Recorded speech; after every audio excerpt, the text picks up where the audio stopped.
नमस्कार, India voice देख रहे हैं आप। मैं हूं आपके साथ आकांक्षा त्रिपाठी और अब बुलेटिन की शुरुआत करेंगे। सीएम योगी आदित्यनाथ की बैठक खत्म हो गई है। बैठक में 30 प्रस्तावों पर मुहर लगी है। बड़ी जानकारी आपको दे रहे हैं। कैबिनेट बैठक में इलेक्ट्रिक वाहन नीति को मंजूरी मिली है। ये बड़ी जानकारी सीएम योगी आदित्यनाथ की आज की जो कैबिनेट की बैठक थी उसमें 30 प्रस्तावों पर, माफ कीजिएगा, मुहर लगी है। और ये कैबिनेट बैठक बहुत अहम मानी जा रही है तमाम चीजों को लेकर। इस बैठक में इलेक्ट्रिक वाहन नीति को मंजूरी मिली है। और आपको बता दें कि कैबिनेट बैठक खत्म होने के बाद प्रेस कॉन्फ्रेंस भी की गई है और बैठक में पास हुए प्रस्तावों की जानकारी भी प्रेस कॉन्फ्रेंस के दौरान दी जा रही है।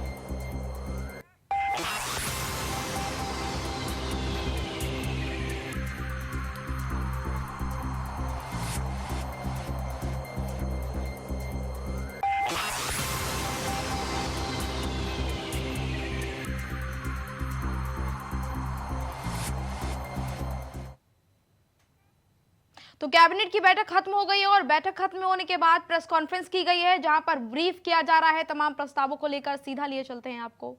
हमारे जल संसाधन मंत्री जी ने आपके सामने प्रकाश डाले हैं कि दो महत्वपूर्ण फैसले सिंचाई की दृष्टि से हुए हैं। प्रदेश में अवर्षण और कमजोर मानसून और अतिवर्षा या बाढ़ के कारण जो क्षति हुई है उस संदर्भ में उत्तर प्रदेश कृषि विभाग ने आज एक प्रस्ताव लाया था और उस प्रस्ताव के अंतर्गत जो सहमति प्राप्त हुई है कि चना और मसूर के हम 1.5 लाख मिनी किट निःशुल्क, 2.5 लाख मिनी किट किसानों को हम निःशुल्क उपलब्ध करवाएंगे। 1.5 लाख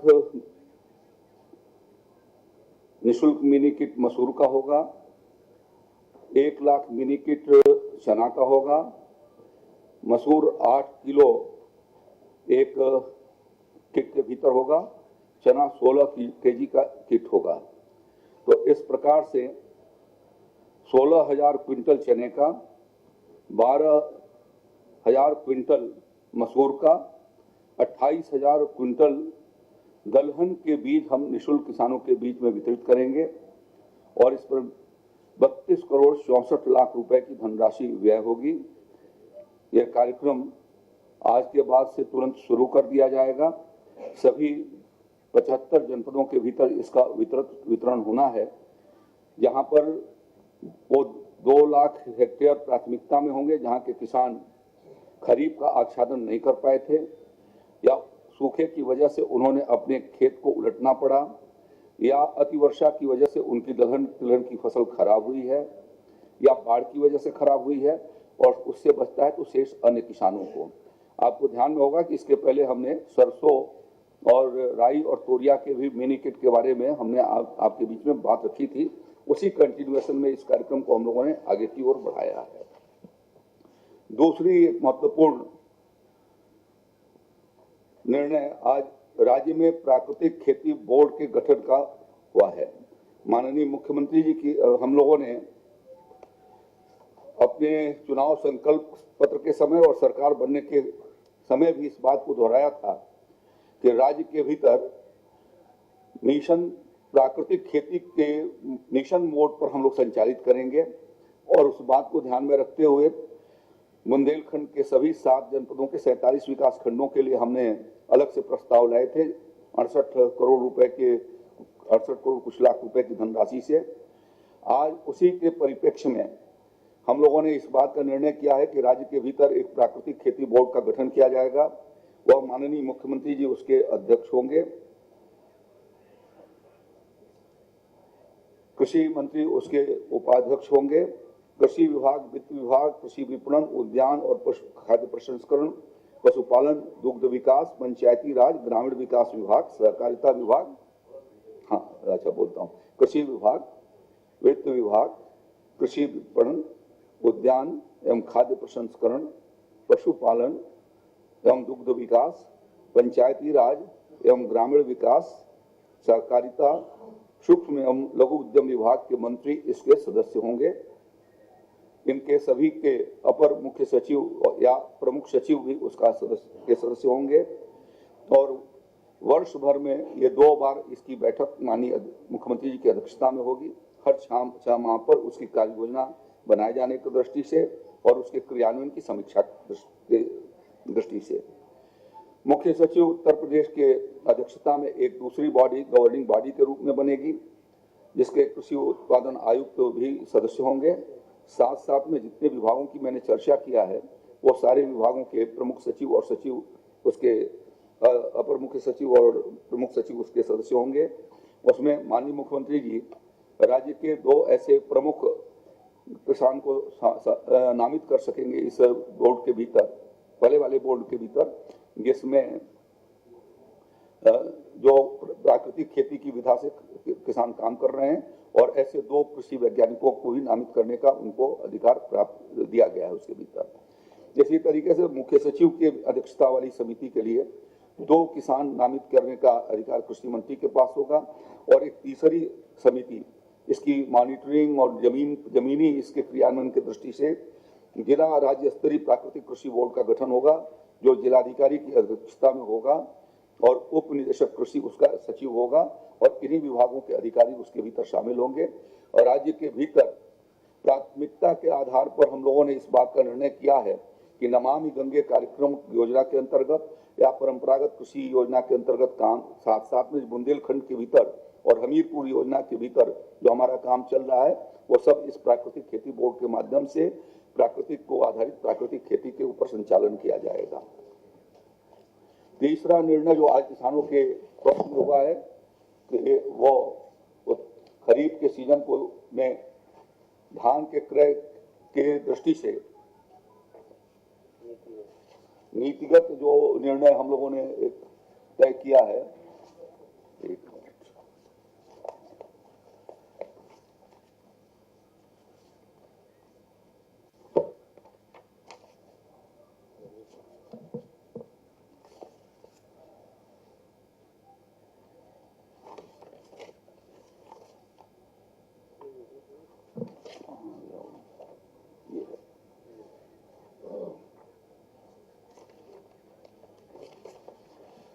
ये खरीफ विपणन वर्ष 22-23 के मूल्य समर्थन योजना के अंतर्गत धान क्रय हेतु सहकारिता विभाग के नियंत्रणाधीन उत्तर प्रदेश कोऑपरेटिव फेडरेशन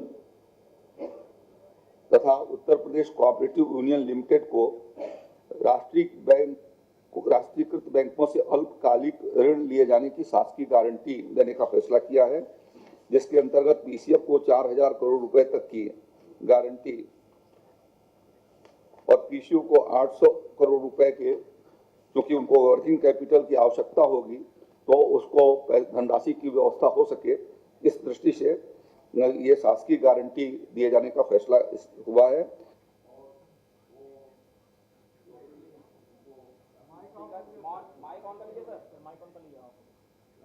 बैंकों से जो प्राप्त होगा वो सिर्फ जो है वो धान खरीफ के क्रय के लिए ही वो लगाएंगे, उसको किसी अन्य वाणिज्यिक क्रियाकलाप के भीतर उस गारंटी को वो नहीं लगा सकेंगे या उनके ऊपर शर्त अधिरोपित की गई है। इन धनराशि को वापस किए जाने की जिम्मेदारी भी उनके ऊपर होगी। ये ऋण जो है वो 4 माह तक के लिए राज्य सरकार ने गारंटी लिया है। राज्य सरकार चाहेगी कि वो मितव्यता के आधार पर जो है वो समय से धनराशि को वो भुगतान बैंकों को करें, ये सुनिश्चित किया जाएगा। पीसीएफ और पीसीयू ऑनलाइन बिलिंग की व्यवस्था इसकी बनाएंगे और कोई यदि आवश्यकता होगी तो फिर माननीय मुख्यमंत्री जी जो विभागीय मंत्री जी हैं उनसे भी वो इस बात का परामर्श और अनुमति वो प्राप्त करेंगे। तीसरा प्रस्ताव 2022-23 में धान के समर्थन मूल्य पर क्रय करने का राज्य सरकार ने निर्णय लिया है। इस साल धान का क्रय कॉमन श्रेणी के धान को 2040 रुपये प्रति क्विंटल के हिसाब से और ग्रेड ए हेतु 2060 रुपये प्रति क्विंटल के आधार पर निर्धारित किया गया है। ये धान के क्रय केंद्र लखनऊ संभाग के 3 जिले हरदोई, लखीमपुर, सीतापुर तथा बरेली, मुरादाबाद, मेरठ, सहारनपुर, आगरा, अलीगढ़, झांसी मंडल के जो आने वाले जनपद हैं वहां पर 1 अक्टूबर 2022 से 31 जनवरी 2023 तक धान का क्रय किया जाएगा। इसी प्रकार से 1 नवंबर 2022 से 28 फरवरी 2023 तक 2 चरणों में होगा। कुछ क्षेत्रों के भीतर जो है वो 1 महीने बाद 1 नवंबर से प्रारंभ होगा, जिसमें लखनऊ, रायबरेली, उन्नाव तथा चित्रकूट, कानपुर, अयोध्या, देवी पाटन, बस्ती, गोरखपुर, आजमगढ़, वाराणसी, मिर्जापुर, प्रयागराज, ये 7 मंडल, 3 जनपद यहाँ के और 7 मंडल वो मिलकर के ये 1 नवंबर 2022 से लेकर के 28 फरवरी 2023 तक धान का क्रय करेंगे। इसमें धान के क्रय किए जाने का समय 9 बजे से लेकर के 5 बजे तक निर्धारित किया गया है। आवश्यकता पड़ेगी तो जिलाधिकारी उसको संशोधित कर सकेंगे। रविवार और वेस्टेड हॉलीडे को छोड़ करके प्रत्येक दिन जो है वो धान का क्रय किया जाएगा। इस संदर्भ में 4000 क्रय केंद्र राज्य के भीतर स्थापित किए जाएंगे। खाद्य विभाग के 1350, पीसीएफ के 1500, उत्तर प्रदेश कोऑपरेटिव यूनियन के 550, राज्य कृषि आपको कैश नोट देंगे आप नोट के लिए इतना नोट कर सकते हैं। पीसीएफ के 1500, पीसीयू के 550, कृषि मंडी परिषद द्वारा 200, उपभोक्ता सहकारी संघ यूपीएसएस के द्वारा 200, भारतीय खाद्य निगम के द्वारा 200। इस प्रकार से ये धान क्रय किए करने की उनको क्रय केंद्र स्थापित किए जाने के लिए राज्य सरकार ने लक्ष्य निर्धारित किया है। इस संदर्भ में धान के क्रय का लक्ष्य एजेंसियों के अनुसार घटाया बढ़ाया जा सकेगा, ये आगे कारण दिए जाने पर इस बारे में निर्णय किया जा सकता है। जिलाधिकारी की अनुमति से ये किसानों के सुविधा अनुसार जो जहां पर क्रय किया जा सकता है वहां पर क्रय केंद्र स्थापित किए जाएंगे और एजेंसियों को ऐसे भवन के भीतर भी किराए पर लेने की अनुमति मिली है जहां पर 1000 मीट्रिक टन के भंडारण की क्षमता रखी जा सके। राज्य सरकार इस बात के लिए दृढ़ता के साथ इस बात की व्यवस्था कर रही है कि जो हम क्रय कर रहे हैं उसका भंडारण ठीक प्रकार से हो और उसका किसी प्रकार का नुकसान और क्षति न होने पाए। ये धान क्रय का लक्ष्य 50 लाख मीट्रिक टन, 70 लाख है, जरा पूछ लिए तो कितना है। पिछले वर्ष से ज्यादा है, पिछले साल 50 लाख मीट्रिक टन था, 5 लाख बढ़ाए थे।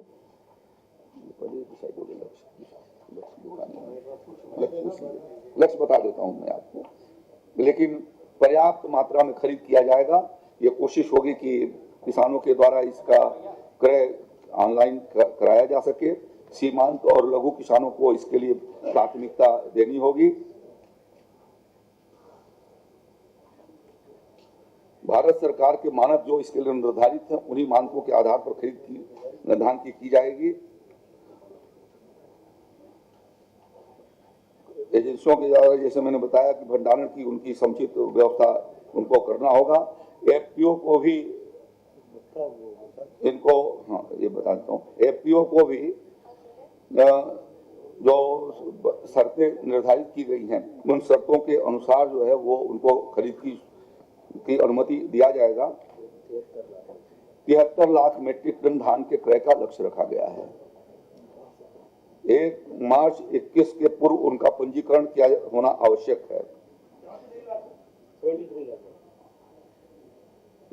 1 मार्च 21 तक के पहले का पंजीकरण उस एफपीओ का होना चाहिए और उनकी कार्यशील पूंजी 50 लाख होनी चाहिए। ऐसे एफपीओ को ये इस बात की कुछ शर्तों के निर्धारित की गई हैं, उसके अनुसार इनकी अनुमति दी जाएगी। जो एजेंसियों के द्वारा जो क्रय केंद्रों पर 2 इलेक्ट्रॉनिक कांटा और 1 नमी मापक यंत्र, ये अनिवार्य रूप से मंडी समिति उसकी व्यवस्था करेगी। राज्य सरकार ने इस बार मिलेट वर्ष 2023 के परिप्रेक्ष्य में इस बात का निर्णय किया है कि हम मक्के और बाजरे की खरीद भी इस खरीफ के मौसम में हम उसकी भी खरीद करेंगे और इस दृष्टि से मक्के का जो एमएसपी का रेट 1962 रुपए प्रति क्विंटल निर्धारित किया है। बाजरे का 2350 रुपए प्रति क्विंटल के हिसाब से खरीद होगी। मक्का के खरीद का लक्ष्य 1 लाख मेट्रिक टन रखा गया है और 100 क्रय केंद्र इसके स्थापित किए जाएंगे। बाजरा का लक्ष्य 50,000 मीट्रिक टन रखा गया है। 25 क्रय केंद्र मक्के की भी खरीद के होंगे। क्रय एजेंसियां इसके भंडारण की रख रखाव की इसकी व्यवस्था करेंगी। मक्के की खरीद बुलंदशहर, हापुड़, बदायूं, अलीगढ़, एटा, कासगंज, फिरोजाबाद, मैनपुरी, हरदोई, उन्नाव, कानपुर नगर, कानपुर देहात, कन्नौज, फर्रुखाबाद, इटावा, औरैया, गोंडा, बहराइच, श्रावस्ती, बलिया, जौनपुर, देवरिया, सोनभद्र और ललितपुर में होगी। ये कुल मिलकर के हो जाते हैं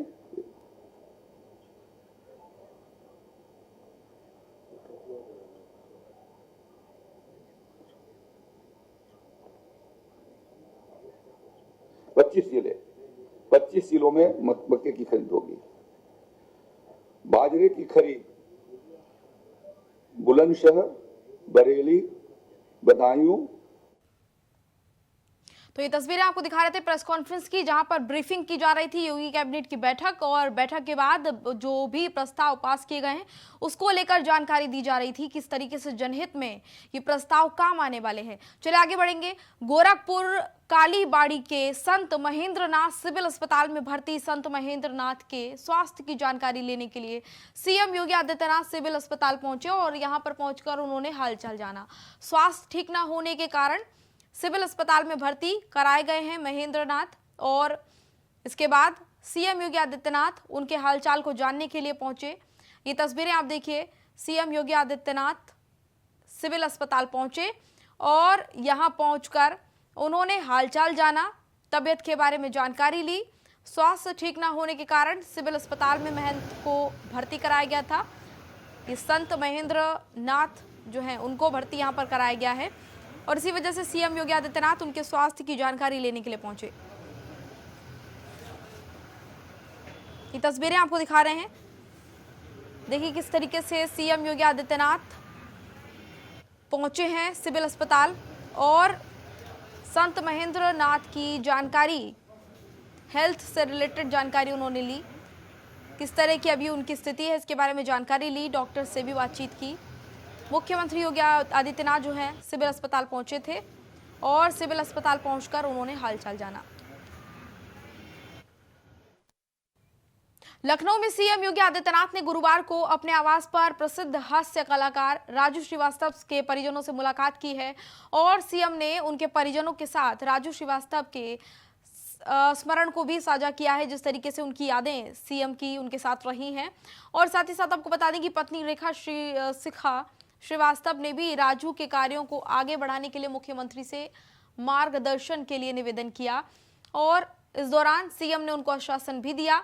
वहीं योगी ने राजू के बेटे और बेटी से भी बातचीत की और उन्हें जीवन में आगे बढ़ने के लिए प्रोत्साहित किया है। तस्वीरें आप देखिए, राजू श्रीवास्तव की पत्नी, बेटा और बेटी सीएम योगी आदित्यनाथ से मिलने के लिए पहुंचे, जहां पर राजू की पत्नी ने सीएम से मार्गदर्शन की इच्छा जताई और इसके बाद सीएम योगी आदित्यनाथ ने आश्वासन दिया कि वो उनके परिजनों को गाइड करते रहेंगे। उनकी बेटी से भी बातचीत की, बेटे से भी सीएम ने बातचीत की और प्रोत्साहित किया।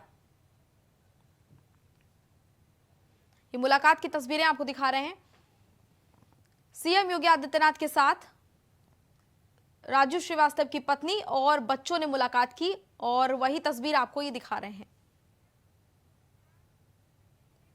यूपी के सीतापुर में दीवार गिरने से एक बड़ा हादसा हो गया है, जिसमें 2 मासूम बहनों की दबकर मौत हो गई है। दोनों बहनें गांव में स्थित दुकान पर सामान लेने के लिए जा रही थीं और घटना की जानकारी होते ही परिवार सहित गांव में हड़कंप मच गया है। आनन फानन में मौके पर पहुंचे परिजनों और ग्रामीणों ने दीवार के मलबे को हटाकर दोनों बहनों के शवों को बाहर निकाला है। सूचना पाकर पुलिस मौके पर पहुंची और ये दर्दनाक हादसा थान गांव थाना क्षेत्र के चौकीदारपुरवा मजरा भदेवा का बताया जा रहा है। तस्वीरें आप देखिए किस तरीके से चीख पुकार मच गई। 2 मासूम बच्चियों की मौत हो गई है और आपको बता दें कि बच्चियों को बाहर उनके शवों को निकाल लिया गया है। पुलिस मौके पर पहुंची है और ये देखिए तस्वीरें आप किस तरीके से परिजन बिलक बिलक कर रोते नजर आ रहे हैं। सीतापुर का ये पूरा मामला है। 2 बच्चियों की दर्दनाक मौत हो गई है।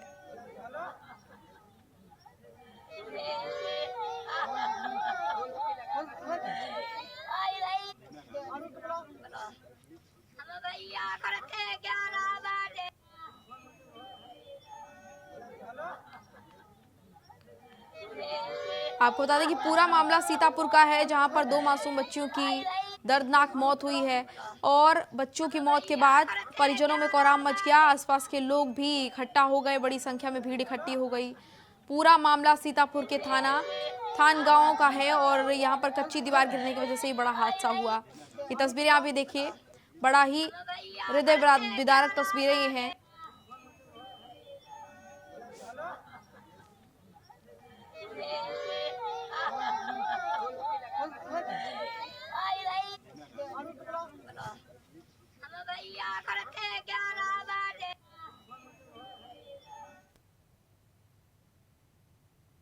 और अब सीधा रुख करेंगे देहरादून का, जहां पर सीएम धामी आईएसबीटी के औचक निरीक्षण के लिए पहुंचे हैं। सीधा तस्वीरें आपको दिखाते हैं। ये तस्वीरें आप देखिए, आईएसबीटी के औचक निरीक्षण के लिए सीएम धामी पहुंचे हुए हैं और सीधा तस्वीरें आपको देहरादून से दिखा रहे हैं। सीएम धामी यहां पर निरीक्षण के लिए पहुंचे हैं। देहरादून से ये तस्वीरें सीधा आपको दिखा रहे हैं। आईएसबीटी के निरीक्षण के लिए सीएम पहुंचे हैं और यहां पर निरीक्षण करते सीएम नजर आ रहे हैं। हालांकि यहां पर सीएम का जब औचक निरीक्षण की जानकारी जब यहां पर तमाम संबंधित अधिकारियों को मिली तो सभी में हड़कंप मच गया। ये तस्वीरें आप देखिए, देहरादून से सीधा तस्वीरें आपको सीएम धामी की निरीक्षण करते हुए सीएम धामी तस्वीरों में। देहरादून के आईएसबीटी सीएम पहुंचे और तमाम जो कामकाज वहां पर चल रहे हैं, किस तरीके से कामकाज किया जा रहा है, उसका जायजा लेने के लिए पहुंचे, जानकारी लेने के लिए पहुंचे। और यही अंदाज सीएम धामी का उन्हें बेहद खास बना देता है। सीएम धामी जिस तरीके से लोगों के लिए काम करते हैं, जिस तरीके से औचक निरीक्षण के लिए पहुंच जाते हैं और जानकारियां लेते हैं और कमी पाने पर अधिकारियों को फटकार भी लगाते हैं, आज वही तस्वीर एक बार फिर देखने को मिल रही है। सीएम धामी आईएसबीटी का औचक निरीक्षण करने के लिए पहुंचे हैं और उनके औचक निरीक्षण की जानकारी जैसे ही संबंधित अधिकारियों को हुई, सभी में हड़कंप मच गया। और सबसे बड़ी बात यह है कि सीएम धामी अपने निरीक्षण के बारे में पहले से जानकारी नहीं देते हैं।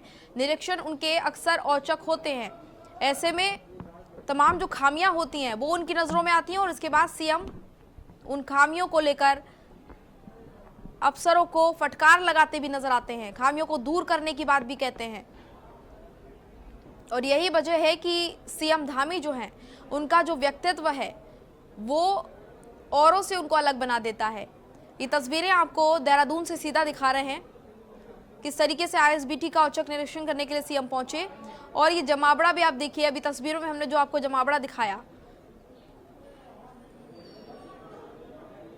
संवाददाता अभय कैंथुरा हमारे साथ जुड़ गए हैं ज्यादा अपडेट के साथ।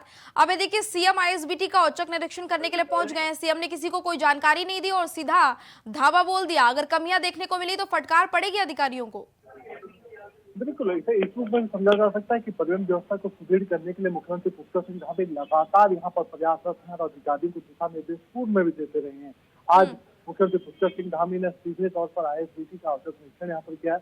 जो यहाँ पर व्यवस्थाएं, उन व्यवस्थाओं को इस समय देख रहे हैं और अधिकारियों से जानकारी ले रहे हैं कि किस प्रकार से आम जनता को यहाँ पर सहूलियतें मिल रही है, क्योंकि लगातार कई तरीके के सवाल आईएसबीटी में जो व्यवस्थाओं को लेकर वो यहाँ पर आए दिन खड़े उठते रहते हैं। यात्रियों को जो परेशानियों का सामना करना पड़ता है उस पर सरकार को काफी सहूलियत यहाँ पे ढूंढनी पड़ती है।